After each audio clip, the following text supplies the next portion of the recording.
కష్టములో, దుఃఖములో, శ్రమలో, బాధలో దేవుడు ప్రత్యక్షమైతే ఇప్పుడు ఏమన్నారు అబ్రహాం గారు? అయ్యా శారముతో మాట్లాడిన ఆయన, ఆగర్ని ఆదరించిన ఆయన, ఇశ్మాయేలుని కాపాడాలయ్యా. ఓ ఏడుపంత ఉండాలి కదా. సింపుల్గా మనోడు అంటాడు, అయ్యా నీ దాసుని కటాక్షించి వచ్చావు చాలు, ఇంతకన్నా నాకేం కావాలి?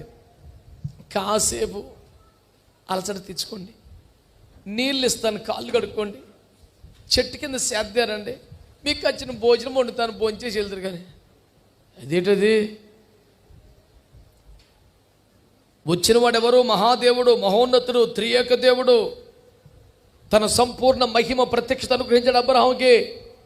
ఉబ్బి తబ్బిబ్బైపోయి ఉక్కిరిబిక్కిరి అయిపోయి కాలం నడుచుకొని, ప్రభు టయానికి వచ్చావు ప్రభు, ఇంట్లో అడుగు పెట్టలేకపోతున్నాను తండ్రి, నువ్వు వస్తే నీ తోడు వస్తాను, నీ పాటు తను ఒంటరిగా లోపలికి వెళ్ళే దయ్యం లేదు. హల్లెలూయా. వరదూసిన కత్తులతో నిలబడి ఉన్నారు తండ్రి, యువతలో ఒకరు అవతల ఒకరు. తండ్రి నా వల్ల కాదయ్యా అనాలిగా. అంత కష్ట సమయంలో ప్రభు వస్తే సహాయాన్ని కోరుకుంటారు ఎవరైనా.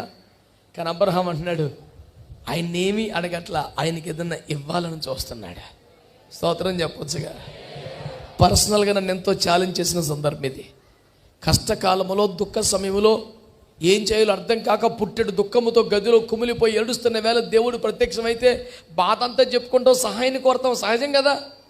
కానీ అసలు ఏ బాధ లేనట్టు, ఏ కష్టం లేనట్టు అప్పటికప్పుడు ఉందాక చాలా సంతోషం మీరు మా దగ్గరికి రావడం, కొంచెం భోజనం చేస్తాను, భోజనం చేసి వెళ్ళండి, నీళ్ళు తెస్తాను, కాళ్ళు కడుక్కోండి, రిలాక్స్ అవ్వండి. మీకు ₹1,00,00,000 మాట చెప్తాను, మనం దేవుని దగ్గరికి వెళ్తే రిలాక్స్ అవుతాం. కానీ అబ్రహాము దేవుని రిలాక్స్ చేద్దామని చూస్తున్నాడు. మనకి అబ్రహాం గారికి తేడా ఉందా లేదా? చాలా ఉందండి బాబు.